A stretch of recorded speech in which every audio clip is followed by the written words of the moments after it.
You're hungry. You find a great local restaurant on your food app, add an order to your cart, and hit the confirm button. But instantly, a message flashes across the screen. Restaurant closed. The order stops dead in its tracks. In that split second, how did the app actually know the restaurant's status? Was a human employee sitting at a desk, reviewing your specific request and actively hitting reject? No. A fully automated judgment happened in the blink of an eye, completely without human intervention. This is the core mystery of how machines actually decide. As humans, we make thousands of decisions a day based on mood, intuition, and context. You hear an alarm and debate if you can snooze it for 5 more minutes.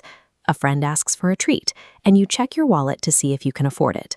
But computers don't have that luxury. Beneath the sleek interfaces, they are just arrangements of silicon and metal. They lack the capacity to feel, intuit, or guess an outcome. Because computers lack a mind or cognition, their decisions are powered by a completely different, purely mechanical system. Think of a security guard stationed at an office building. When you approach, the guard isn't judging your character. He is executing a single binary rule. If you have an ID card, you enter. If you don't, you stop. Digital systems follow this same boundary logic. A university attendance portal, for instance, checks your data against a strict 75% threshold. Machine thought is actually just the strict, blind enforcement of these predefined binary rules. To see how this works in practice, we have to translate a real-world rule into the syntax of a language like Python. This is the first phase of the pipeline, acquiring information. A computer needs raw data, like a user's age, before it can evaluate any rule. The code asks the user a question and then stores the provided answer in a variable, keeping it ready for the next step. Next is the if condition, the primary gateway. In plain English, the greater than or equal to symbol checks if the age is greater than or equal to 18, while the colon signals that a decision block is starting. When the condition is met, the machine follows the true path and executes the command to display eligible. The else condition serves as the necessary safety net. It catches every other scenario where the primary condition fails, routing the data to a not eligible result. This proves that complex coding syntax is ultimately just a logical assembly line, routing data to specific predetermined outcomes. This same logic architecture forms the backbone of the complex digital landscape you navigate every day. The food app projection from the start of this video was driven by this exact same underlying if-else structure, checking the restaurant's status against the current time. Programming is the art of architecting these questions and establishing the right boundaries for data to flow through. The ultimate payoff happens when you run the script and watch a lifeless machine autonomously execute perfect logic. Writing your first piece of code feels surprisingly nerve-wracking. You type out the commands, double-check the syntax, and then hover over the run button, holding your breath to see if the computer actually understands what you want. Look at this flowchart. Enter the number 22. The data drops into our decision gate, triggering a green light and the message, "You can vote." Enter 15 instead. The data hits that same gate, triggering a red light and a different outcome, not eligible. The underlying script didn't change at all. The computer adapted its response based entirely on the information fed to it. But we can also see its mechanical limits. Input an age of 100, and the data drops into the gate, rigidly routing to the exact same "You can vote" node. The machine doesn't pause to consider if someone that old even wants to vote. It lacks a brain, context, or sympathy. It is simply enforcing the exact rule we gave it, with ruthless fairness. So how does a machine so completely blind and unfeeling end up forming the foundation of the complex, highly interactive digital world we rely on every single day? To understand software logic, we can look at human behavior. We process condition-based decisions constantly, especially in family dynamics. Think about the basic rules set by a parent. If a child brings home good grades on a report card, the condition is met, and the resulting output is praise and validation. Otherwise, if that standard is not met, a different condition triggers, and the immediate output is the confiscation of their smartphone. Whether we are observing household discipline or inspecting the architecture of an application, the mechanism is exactly the same. It is pure, inescapable if-else logic. To give a computer these instructions, we have to communicate with absolute, unforgiving precision. Let's say we write a new program to check if a student passes a class. We type out the logic perfectly, but we make a tiny formatting mistake by forgetting to indent one line of text. You hit run, and the system violently rejects the code. The screen flashes red, throwing a massive wall of error text that makes it feel like you just broke the machine. This error message functions as a diagnostic tool. Python points directly to the flaw in the instructions, identifying exactly where the logic failed to meet the machine's requirements. In this case, a missing indentation error simply means the machine needs that text pushed slightly inward to understand the hierarchy of the rule. We press the spacebar a few times and the code works. Look at this horizontal scale checking the school marking system. The logic requires a specific threshold, so we draw a firm dividing line exactly at 35. An input of 80 drops onto the passing side. A score of 20 falls onto the failing side. Programming relies on this iterative process. It is a sequence of writing, checking for errors, and refining the logic until the machine finally follows the rule. Watch how this scale multiplies.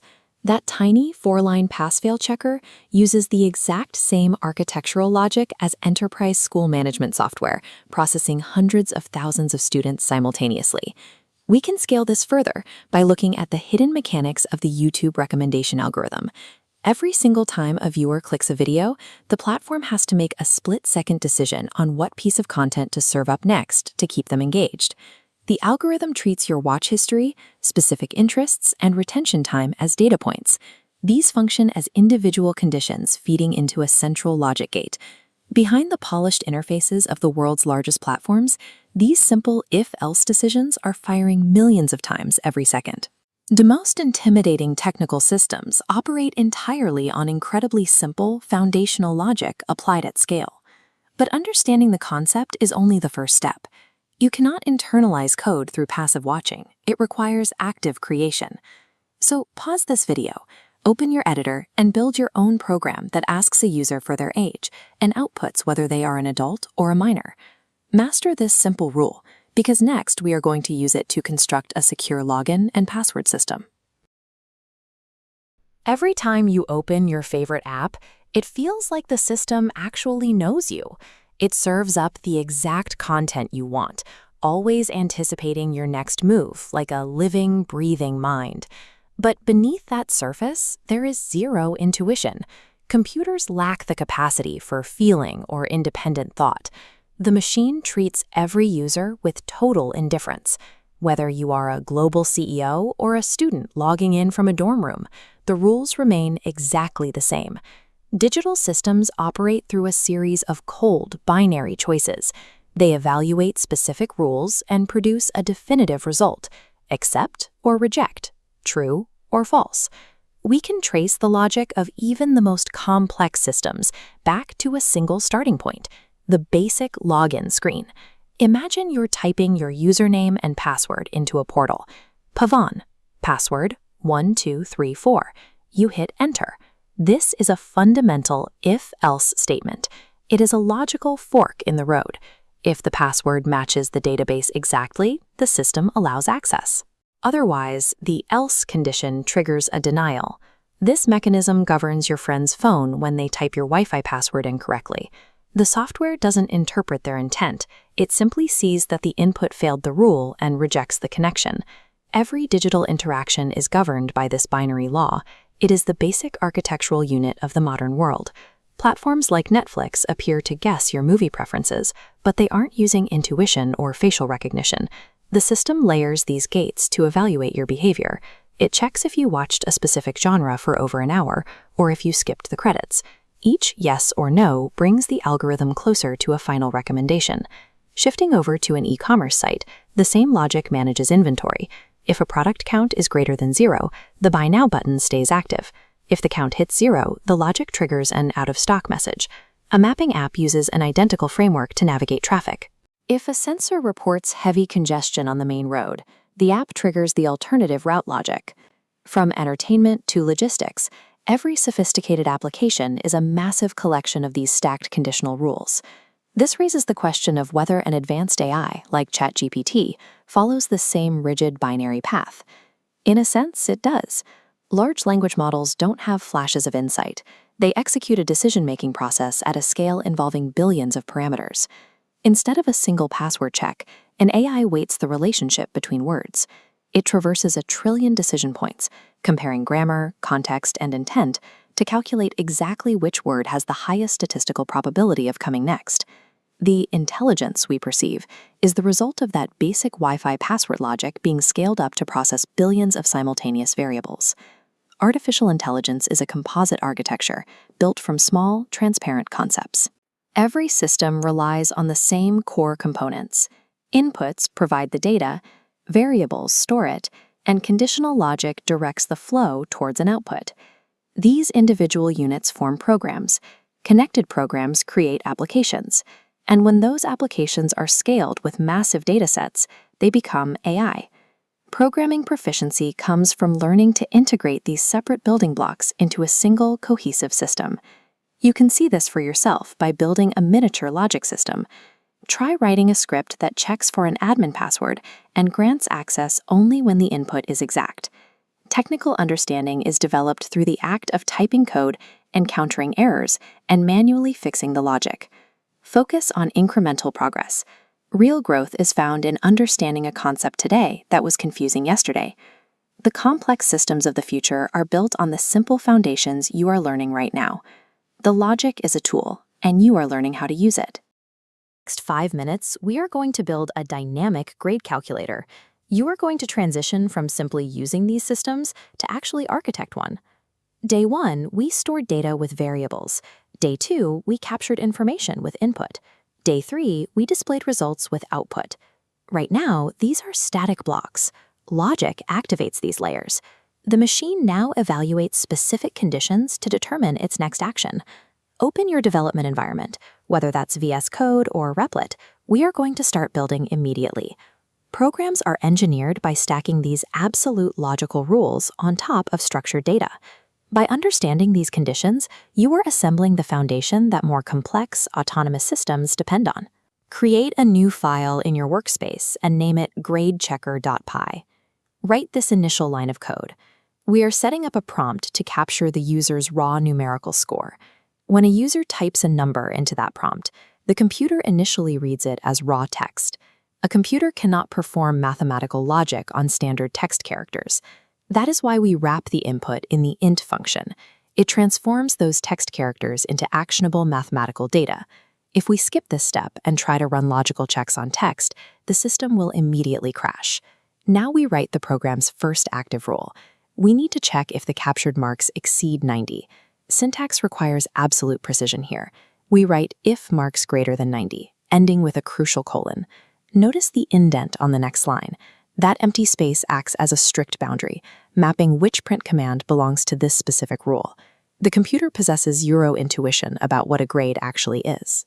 It is blindly evaluating whether this isolated mathematical condition is true or false. Decision-making in programming is the automated, emotionless evaluation of absolute truths. But our single rule has a limitation. What happens to a student who scores an 85? They didn't hit 90, but they should still receive a passing grade. We introduce an ELIF, short for else if. If the first rule is false, the data falls down to check, are the marks greater than 75 for grade B? Using the same structural logic, we add a tertiary condition for grade C. Finally, we cap it with an else statement. This is the ultimate safety net. It captures any remaining data anomalies that bypassed all previous rules, labeling them fail. Order matters. The machine processes these from top to bottom. If you check for greater than 50 first, a score of 95 will trigger it instantly and stop reading entirely. A truly robust logic chain preemptively maps every possible variable, leaving zero ambiguity for the machine to misinterpret. It's time to test the structural integrity of your newly minted logic chain. Execute the program. For our initial test parameter, input the number 95. The logic triggers correctly, routing the code straight to the grade A path. Rapidly sequence through the remaining tests. Input 80 to hit B, type 60 to verify C, enter 40 to trigger fail. Look at your terminal. The physical outputs perfectly match the theoretical design of our rules. This successful execution proves that you have converted static text into a dynamic, automated decision-making engine. By completing this project, you've established a set of operational rules for the machine to follow autonomously. To build on this, take on some independent practice today. Try writing an age eligibility checker, a basic login system, or an even-odd number identifier. But consider this. How would you process the grades of 1,000 distinct students? You can't manually rerun this program 1,000 times. That scaling crisis brings us to the solution for Day 5, loops. Document your progress by commenting Day 4 complete down below, and subscribe to secure your place as we continue this curriculum. Coding is not an innate talent. It is a daily discipline of incremental experimentation, finding the mistakes and building again. See you in the next lesson.